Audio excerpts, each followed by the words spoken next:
If you're like me, you've been to your fair share of baseball games. One of the best parts of a day at the modern ballpark is the entertainment. Trivia between innings, video highlights on the Jumbotron, and all the music anyone could want. Just about every player on the home team has their own musical soundtrack during the game, too. When a hitter comes to the plate or a pitcher enters the game, he's got what we call walk-up music to accompany his moment in the spotlight. Walk-up music has been a part of the game for the last several years, and it's become so ubiquitous that when you don't hear it, something seems amiss. There's even smartphone apps like Ballpark DJ available for teams of all ages and levels that simplifies the process to use walk-up music, so any player can emulate their favorite big leaguers. But how did this part of the game originate? It's doubtful that Louisiana native Mule Watson threw his warm-up pitches for the Philadelphia Athletics to Tiger Rag back in the late teens. So who started the trend? And when? Honestly, the specifics are a little unclear, but there are a few generally agreed upon points over the years. And while today's walk-up music is mainly recordings of hip-hop, rock, and other popular genres, its history begins with the Hammond organ in 1941. There's a great video by 2 Minute Music Theory on the history of baseball music and why the organ is used at the ballpark, which I highly recommend checking out to learn more about the instrument.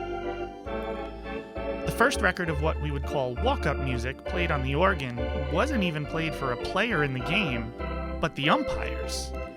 In 1942, Gladys Goodding was in her first season playing organ for the Brooklyn Dodgers at Ebbets Field.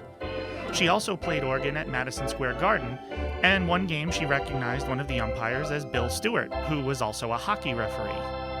As Stewart and two colleagues walked onto the field, Goodding greeted them with "Three blind mice," proving that even as early as 1942, the umpires could be the butt of a joke and the target of ridicule. Pro tip: if you're in charge of music at a ballpark, don't try the three blind mice gag today, because you'll probably be ejected from the game. Just ask Walter Slapp or Derek Dye, each of whom have received the heave-ho from a testy official.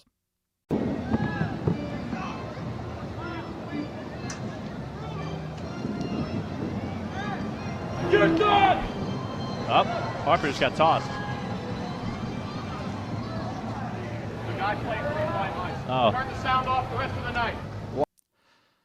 While Goodding was well known for her fulfillment of player requests during her tenure with the Dodgers, which went up until the team moved to Los Angeles after the 1957 season, there's no record of her actually using any of those requests during the game when said player was coming to the plate. But instead, she would play them before the game or in between innings. As for who started accompanying players to the plate, that honor likely goes to Nancy Faust. On the south side of Chicago, the 23-year-old Faust was hired to be the organist at Comiskey Park for the White Sox beginning in the 1970 season. Owner Bill Veeck wanted the fans to interact with Faust, so for her first 2 seasons with the Chi Sox, the organ was placed in the center field bleachers before being moved behind home plate. The 1970 club was absolutely dreadful, so there weren't many fans to interact with that season. So Nancy, not a big baseball fan at the time, interacted with the game itself. She bought a small radio to listen to the radio broadcast to get a feel for what was going on and learn some of the terminology to inform her song choices. In short order, this led to Nancy playing as hitters came to the plate, meaning she basically invented walk-up music. Over her 41 seasons with the Sox, she played, from memory, tunes that fit the player in some way by pulling snippets from her mental songbook. Player names, Hit the Road Jack. Numbers, Take 5, were always starting points, as well as personality. Future Hall of Famer Harold Baines was a quiet kid, so Nancy played He's So Shy by the Pointer Sisters. Of course, superstar slugger Dick Allen had his own theme, Jesus Christ Superstar, since he always seemed to come through in the clutch with a monstrous dinger, like the superstar he was. Other organists in other cities quickly began emulating her style for the players on their teams. Nancy even got a shout-out from Baines during his 2019 Hall of Fame induction speech for her contributions to his career, further cementing her legacy to the game itself. But what about the walk-up music we hear today? After all, in 2023, no team is solely using the organ to walk players to the plate anymore. So what changed? Technological improvements to PA systems allowed teams to use pre-recorded music more easily, And in 1981, the Oakland A's became the first team to play rock music in a major league ballpark. But 1989 was probably the turning point for most players. In April, the film Major League featured arguably the most dramatic pitcher entrance to date.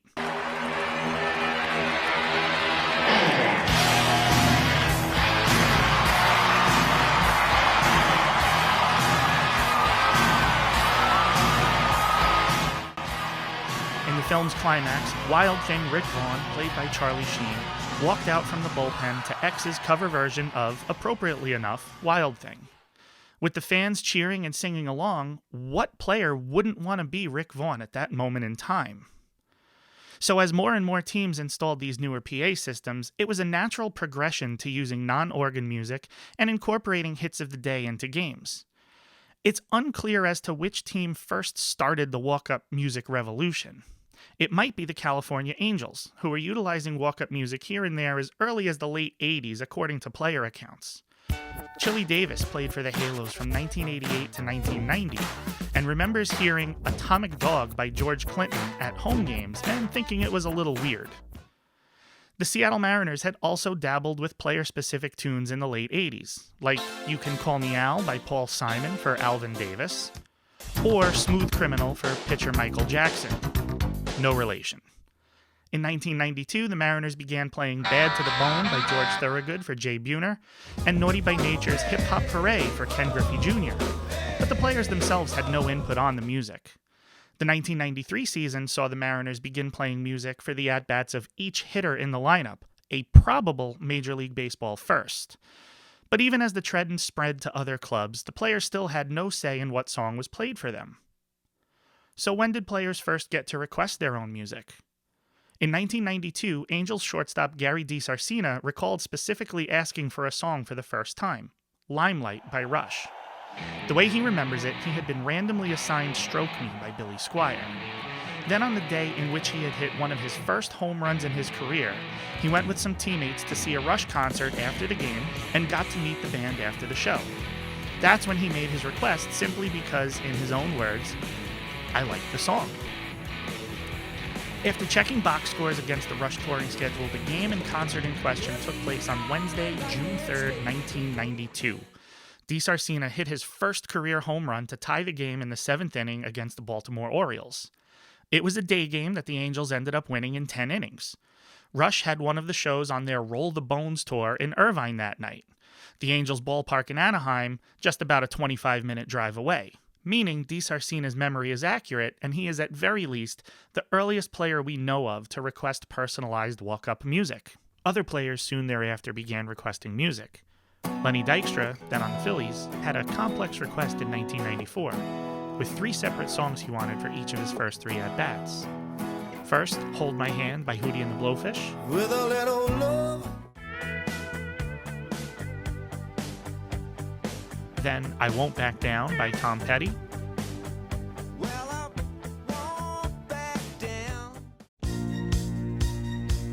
Finally, Philadelphia Freedom by Elton John. For a 4th at-bat, Dykstra said, just play whichever one was playing when I got a hit. In 1995, New York Yankees rookie Derek Jeter showed some real swagger when he requested his own personal walk-up music prior to his first major league at-bat. This Is How We Do It by Montel Jordan. The Yankees, being a team that has fans all across the country, and Jeter, a top prospect and eventual Hall of Famer, definitely helped the trend pick up. Closers, the pitchers who come in at the end of the game to shut the door on a potential comeback by the opposition, also got in on the fun with music playing as they entered from the bullpen, since they never get to bat. In 1998, Trevor Hoffman of the San Diego Padres famously used Hell's Bells by AC/DC for his entrance. An ironic choice, with the Mission Basilica just over a mile away and visible beyond the walls of Qualcomm Stadium. By 2010, just about every team was using walk-up music for every player, with the Chicago Cubs being the sole holdout, not using walk-up music for every player until the installation of a new scoreboard in 2015. While most players pick their own music nowadays, many still do not. Some don't even see the need for it. As far back as 1972, players like Sparky Lyle were against custom music. The pitcher asked the Yankees to stop playing Pomp and Circumstance when he entered a game. Recently retired infielder Jed Lowry said he never picked his own music. According to him, it doesn't matter to me. I'm so focused on what I'm trying to do before I get up there that a song really doesn't change my mood. I don't need a song to kind of get in the zone. Some players may use their music to calm their nerves, choosing a laid-back track to help slow down the heart rate in a tense situation. Astro slugger Lance Berkman walked up to God's Gonna Cut You Down by Johnny Cash. While with the Detroit Tigers, Prince Fielder chose the Rex Tremende from Mozart's Requiem after finding out his teammate Torrey Hunter listened to classical music before games. Said Fielder, "I thought about how all the scores for the Batman movies are pretty cool. So I went on Pandora and typed in movie scores and I thought, this isn't bad." Most players have a thought process similar to DiSarcina and Fielder. They pick songs they like for one reason or another. Cubs pitcher Michael Rucker chose Mr. Blue Sky because I like the kind of like happier, just get me in the right mood kind of things. Like when I'm taking them out, it's just a fun song that I feel like the fans can get into. And another reason why I picked Mr. Blue Sky is I love Guardians of the Galaxy, like Marvel movies and stuff, and it's just a fun song. baseball players are notoriously superstitious, so some players will try changing their music if they're slumping at the plate in an effort to turn their fortunes around.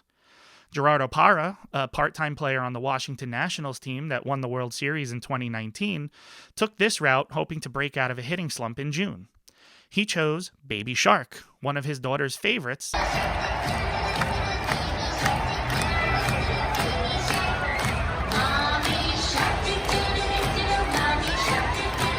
in the first game using it went 2 for 4 with 2 RBI. So he kept the music for the remainder of the season and the playoffs.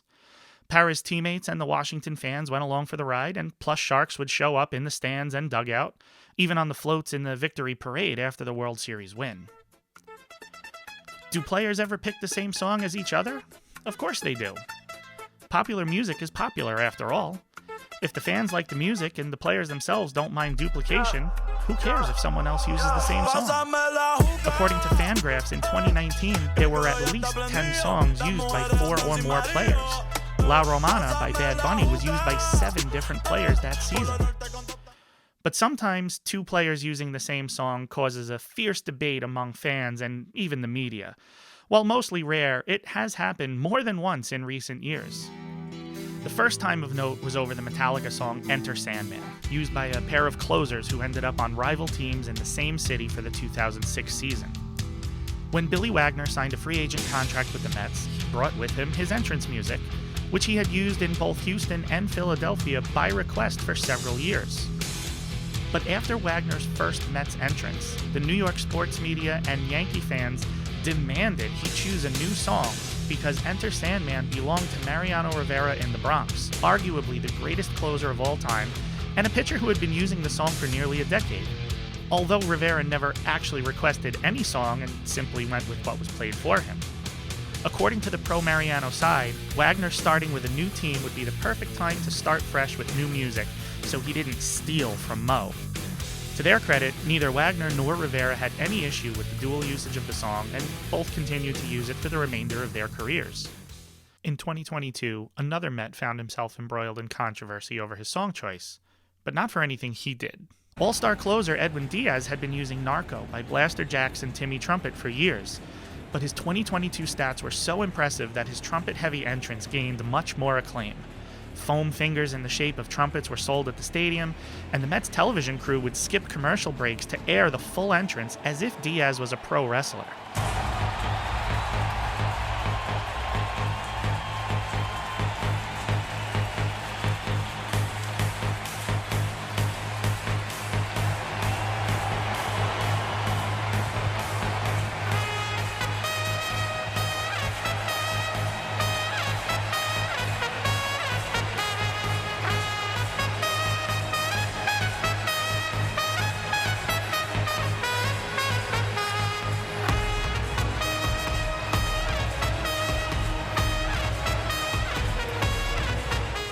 Timmy Trumpet even traveled to Citi Field to play a live rendition of the song for Diaz in August.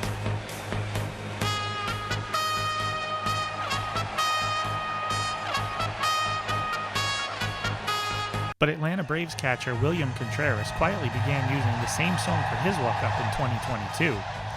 With the Mets and Braves being rivals who played in the same division, it was just a matter of time before Contreras came to bat against Diaz in Atlanta. And that's exactly what happened on October 2nd. Diaz showed some initial bewilderment that he heard his music playing for someone else, but very quickly regrouped and struck Contreras out on 3 pitches. That should have been the end of it, but Blaster Jacks proclaimed that, as far as he was concerned, the song belonged to Diaz and should only be played for him. Of course, that's absolutely ridiculous, and Braves fans rightfully voiced their displeasure to Blaster Jacks on social media. The 2023 season has caused a lot of headlines regarding the pace of play rules, with the first month of the season seeing about 30 minutes shaved off the average game time thanks to the pitch clock. But with less time between batters, has there been an impact on the walk-up music used by players? The short answer, per multiple accounts, is not really. Chris Statzer, also known as DJ C-Stats, is in his first season as the in-house DJ at Globe Life Field, home of the Texas Rangers. He works closely with the public address announcer Chuck Morgan to time out player entrances to avoid pitch clock violations. Per MLB rules, the music must cut off by the time the 30-second timer between batters is down to 12 seconds. In the past, the plan was for the music to start as soon as Morgan said the first syllable of the player's last name. Now, to speed things up, Statzer cues every musical entrance as soon as Morgan begins his intro. And finally, Matthew Comiskey, the organist for the Braves, is well known across the league for playing walk-up music for the visiting team in a manner much like Nancy Faust, crowdsourcing and using connections to the player's name, number, nickname, etc., like The Right Stuff by New Kids on the Block for former Mets captain David Wright, which eventually joined Wright's home game walk-up rotation years later. Earlier this season, Comiskey tweeted out that the new rules means he has about 5 fewer seconds to play, but it leaves roughly the same amount of time as for college games, which he also plays for, so he's already accustomed to the new time frame. He says, "I just have to be more to the point this year, but overall, there's very little impact." Walk-up music is clearly here to stay. You can even choose your own music for created players in the MLB The Show video game. It's as much a part of baseball today as hot dogs and beer, as cheering your club on and jeering the opponents. All that's left is to add light shows and pyro, and a player entrance will be just like a mini rock concert at the old wall.